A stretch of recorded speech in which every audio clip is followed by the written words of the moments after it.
And we are now here in Malaysia. I can finally say that I'm back again here in Ho Chi Minh, Vietnam. 3, 2, 1.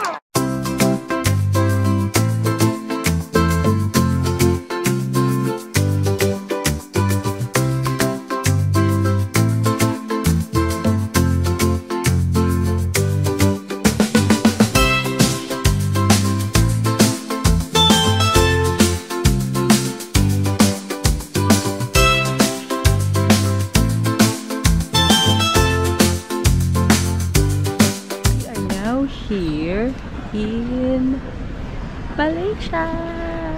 Touchdown, Malaysia. So, right now, dito tayo sa Malaysia waiting for our boarding going to Ho Chi Minh. So, hindi ako nakapag-vlog kanina.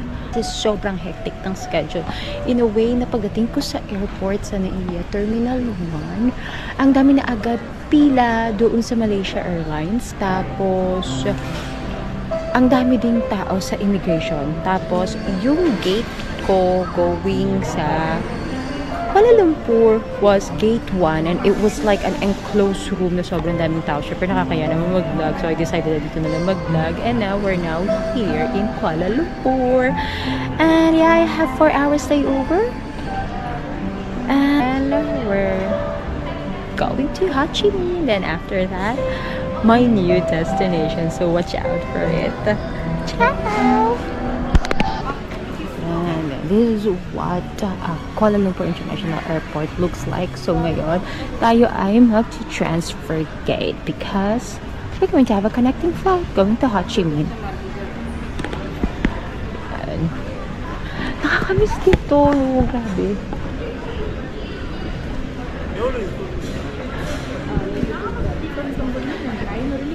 Ano siya? Para din lang din siyang actually Hong Kong International Airport. Ganun-ganun yung vibe niya. Going to our gate, H10 tayo. 4 hours layover going to Ho Chi Minh. And then, I will stay in Ho Chi Minh for like 1 to 2 days. And then after nun, we're about to go to my new destination. Pesawat OD571 OD571 ke Hanoi diminta semua.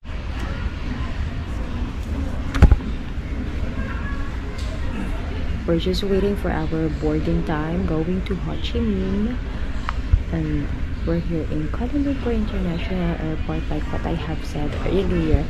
So yun nga, hindi ko na kung nakwento ko ba talaga kasi when I arrived at the airport, Tinoyaki International Airport, Terminal 1, parang ang haba agad ng, alam mo yung napaka-busy ng terminal. Ang haba agad ng pila sa immigration. And then before that, ang haba ng pila sa check-in. Tapos, ang nangyari pa, yung gate ko kasi was, yung gate 1, di ba medyo enclosed yun, parang wala masyado, ano yun yun yung parang, isolated na gate. Kaya so talaga ang mangyayari sa'yo kapag andun ka pa, syempre nakakahiya na mo mag-vlog, diba? Kaya yun na lang ako mag-vlog. Sabi ko dito na lang ako mag-vlog pag nasa Malaysia na ako. So ngayon, I'm having 4 hours layover. H10 yung gate ko. Nandito na ako. Tapos naghanap lang ako ng parang lugar where I can do this. Kasi medyo tahimik kasi dito sa airport nila. And then syempre since medyo iba yung culture dito and then medyo conservative type yung mga tao dito, syempre baka mamaya ayaw pala nila na nag-videohan, kaya talaga naghanap ako ng space where I can talk. And then nabudol na ako. Nabudol ako ng picture. Imagine nyo ito, 18 ringgit. So, it's nito. So, parang 200 to 250 pesos. Tapos, ito. Calculate na natin. 10 ringgit lang. Yun lang din. Same store lang. Diba? Parang dalawang ganito na yung mabibili ko sa price nito. But anyway, kung patuloy kayo mabilig sa page namin, why not, diba? So, This is not actually my first time here in Malaysia. I already went here last 2018, pero wala lang, gusto ko lang mag-collect. But anyway, try natin. May natutulit, kaya mahina lang boses ko. 200 ringgit siya. So, 14 times 10. 140. Mura na siya, not bad. Compare sa fridge mag, 250 pesos. But anyway, nasa airport tayo.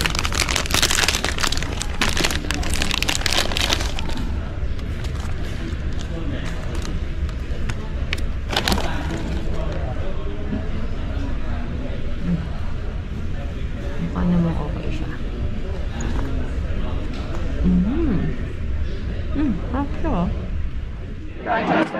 Going to Ho Chi Minh now, and this one surprisingly is way spacious compared to the one going to Kuala Lumpur earlier.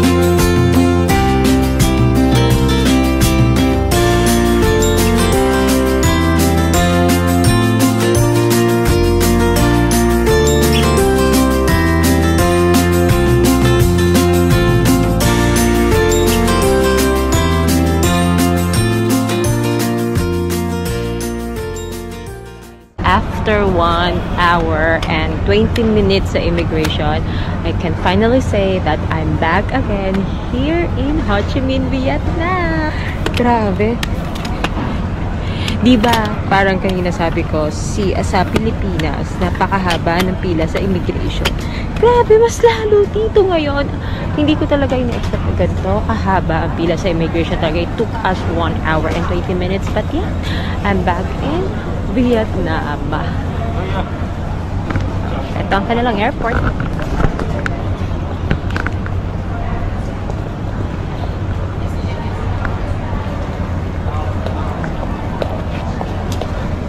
Ayan.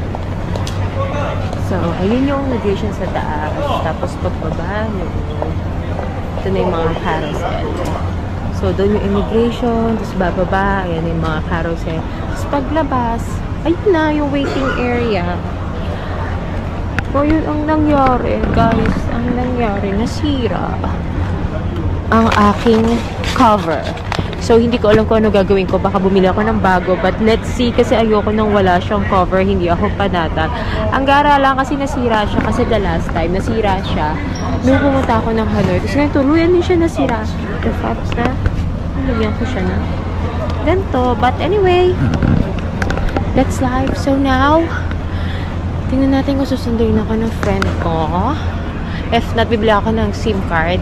Kahit 1 to 2 days lang ng SIM card. Kasi ang hirap naman kung aasa ka lang sa wifi dito. Anyway, here sa immigration, nung dumating ako, wala silang tinanong sa akin. They just stamp my passport. Sa iba kasi, parang may tinatanong sila. May Filipina kasi na nauna sa akin. They ask her kung saan siya mag-i-stay. Unlike me, wala talaga siya totally tinanong. Siguro the reason why they did not ask me, because every other month, nadito ako sa Vietnam. Kaya they just stamp my passport. Ayun. And then sa Pilipinas naman kanina,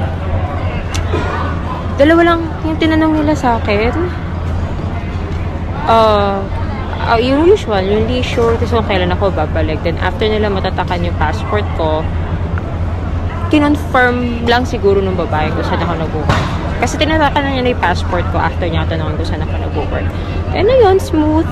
So, yun nga, nakala ko mahaba na yung pila kanina. Mas mahaba pa pala to. Ganito rin naman nangyari the last time. Mahaba din naman yung pila the last time. Pero this one was really a long one. But anyway, time check, it's 5:10 here in Vietnam, and it's 6:10 in the Philippines. So, yeah, take ko kayo. First things first, nag-withdraw ko ng pera. 2 million dong yung winidraw ko, tapos yung GCash card ko, yung ginamit ko, just to be safe. Then, dito ako na-withdraw ng pera. Kasi ito lang naman yung ATM dito sa labas ng Ho Chi Minh Airport. Actually, hindi siya pinakalabas ng airport. So, dito siya, diba? Yan, kikita niyo yung exit na yan. And then, ito yung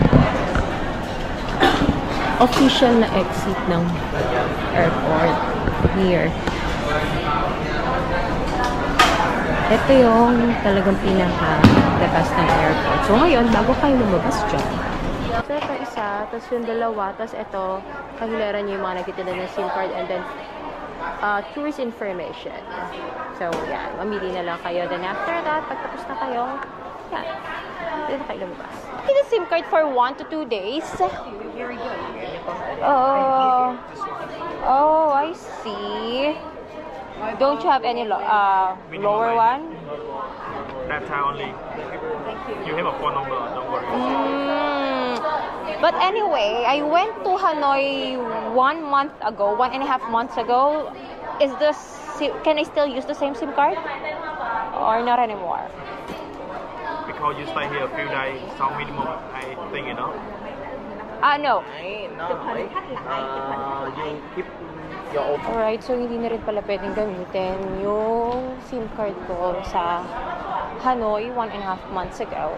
So ngayon itatry ko kasi siguro eSIM para I can also use it in Cambodia. Sayang din kasi 180,000 dong. So when I computed it, it's more or less 500 pesos. 1 to 2 days ko lang naman ang gagamitin. So mag-i-eSIM na lang ako. So let's try it. eSIM. Yeah. Do you have a SIM card that I can also use in Cambodia? But we have only for Vietnam. Oh. We have for international. But you should get that for local first. Okay, so hindi na ako bumili ng SIM card kasi sabi ng friend ko, since 1 day lang naman daw ako dito, wag na ako bumili ng SIM card.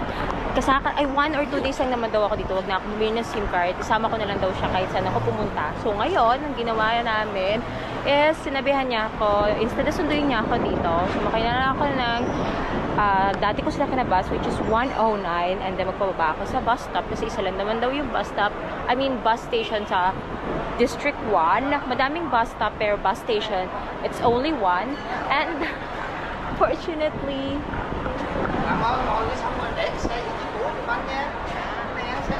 ito rin yung bus na nasakyan ko 5 months ago. Yung fare is 15,000 dong, and then plus yung bag mo, it's gonna be 30,000.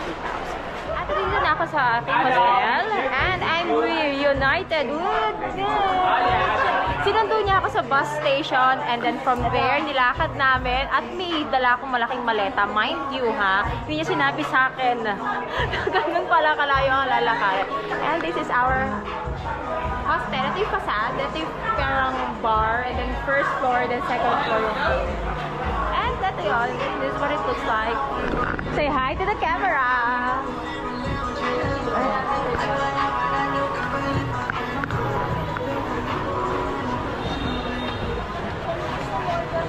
Circle K. Pero kain muna tayo. Gutom na ako eh. Going to eat first kasi pareho kami nagugutom na. And since hindi niya ako pinick up sa airport, libre daw niya ako ng Bakit walang makakain. Walang light? Meron yan. Kaya kami redo. But anyway, gusto ko sana ng pho. Dapat yun ang first order of business ko. But since it's her treat, I don't have any choice. Right? Pero masarap pa rin naman daw yung ititreat niya sa akin. But anyway, yan. Papunta na kami. Ito yung sinasabi niya shortcut. Pero for me, it's a long cut. Or maybe because I was carrying a trolley earlier. Ano to? Is it a coffee shop? Oh, yan yung coffee shop din siya. Oh, ang nice. Oh, sa bagay. So, tonight kakain kami, and then sasamahan niya akong bumili ng bisyo ko. And then after nun, pupunta kami sa Co-op Mart because I need to buy some coffee na iuuwi ko sa Pilipinas.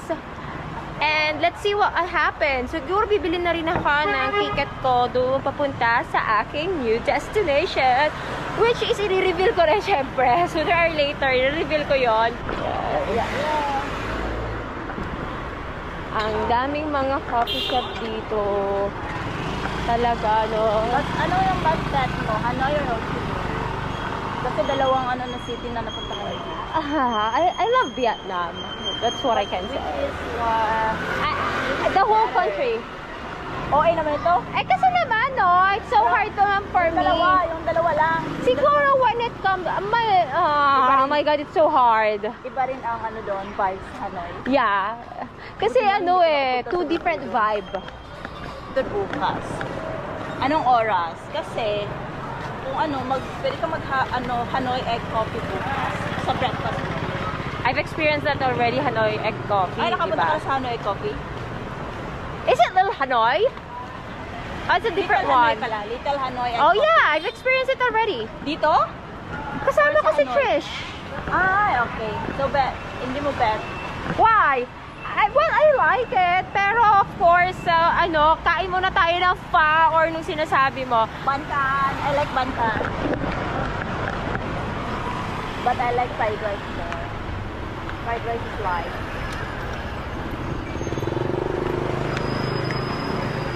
Bet ko dito sila. Ayan, yan ang traffic sa Vietnam.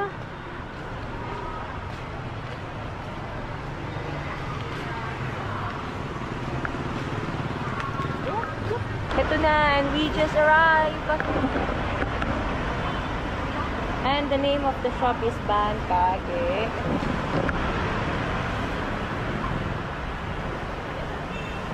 Across lang ng Jordan. And this is what it looks like.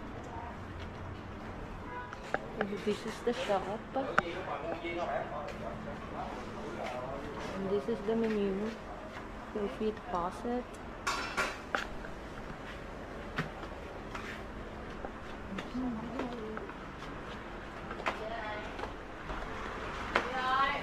What did you order?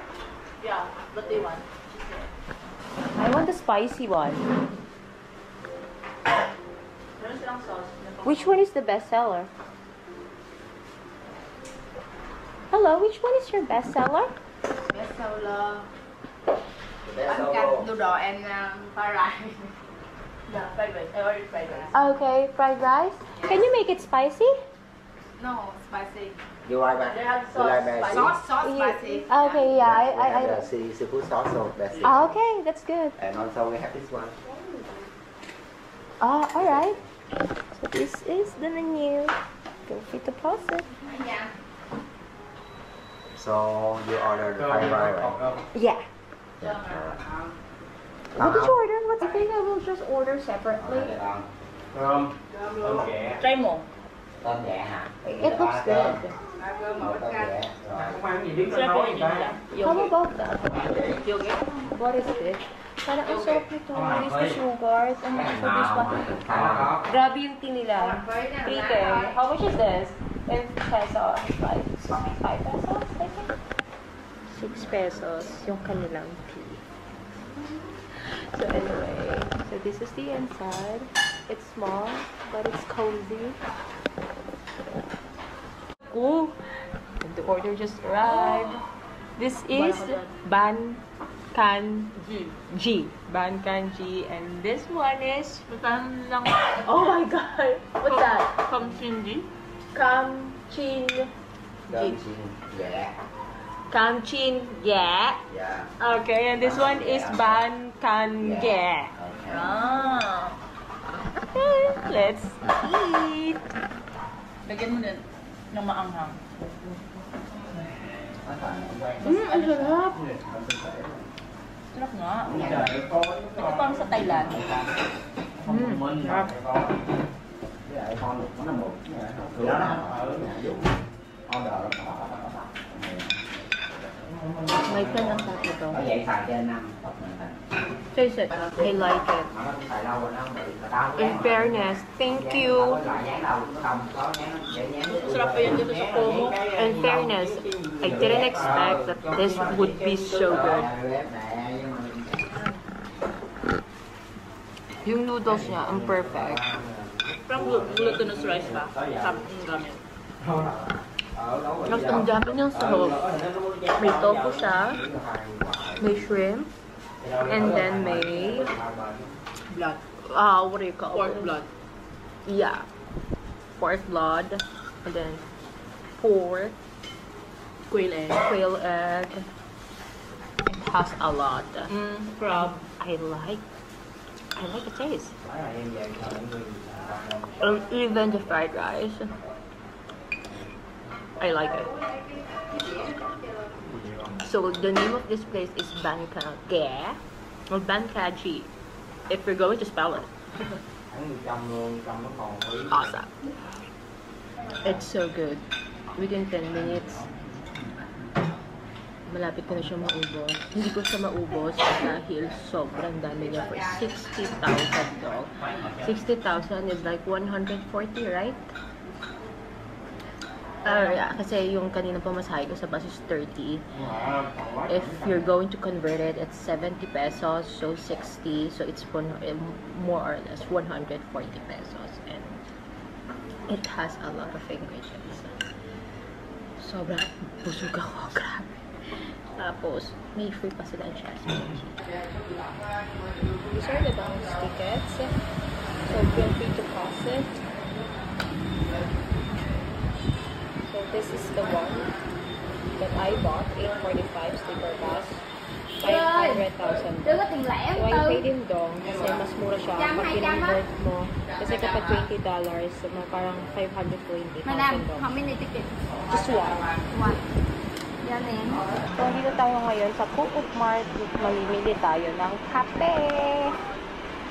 Yan. Kung gusto nyo ng cheaper deals, most especially sa coffee, ito yon. Ito yung sinasabi kong parang Unitap sa kanila or Super 8.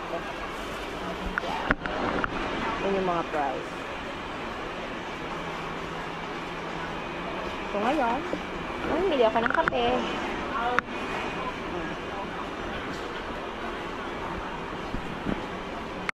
Meron pa sa part na to. So, mahaba yan.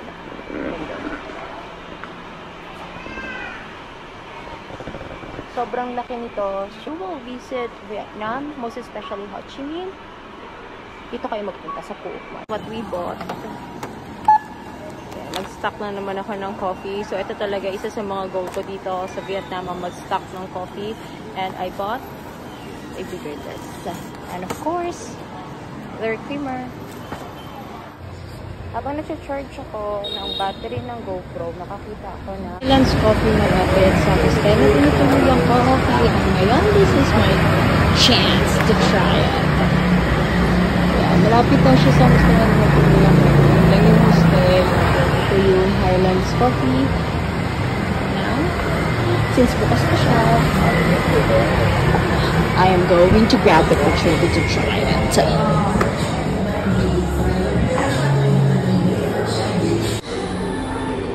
These are the menu. Feel free to pause it. Nalobat kasi yung battery ng GoPro. So habang nagsa-charge ako, nag-decide muna ako na to have some coffee and I grab the opportunity to try Highlands Coffee. So yung Highlands Coffee kasi, it's a Vietnamese coffee shop and then kasing sikat niya yung Starbucks. And the last time nagpunta ako sa Hanoi at saka nung June dito sa Ho Chi Minh, I wasn't able to try it. So now, I grabbed the chance to try it. So, ang pinili ko is iced coffee with almond and fresh milk. Sabi nila sila yun sa bestseller nila and it's gonna be a good one. Meron pa siyang jelly sa ibabaw. Kaya para binigyan nila ako ng spoon and straw. So, let's try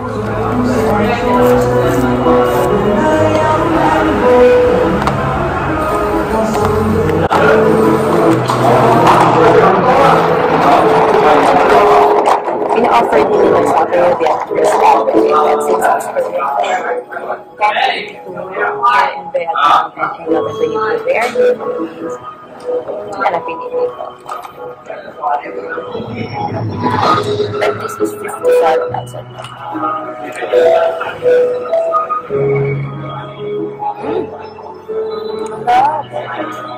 55,000 medium size para grande siya. Thank you. Oo, mo. Hindi, no? Okay. Sabi mo pagtutulog ka na.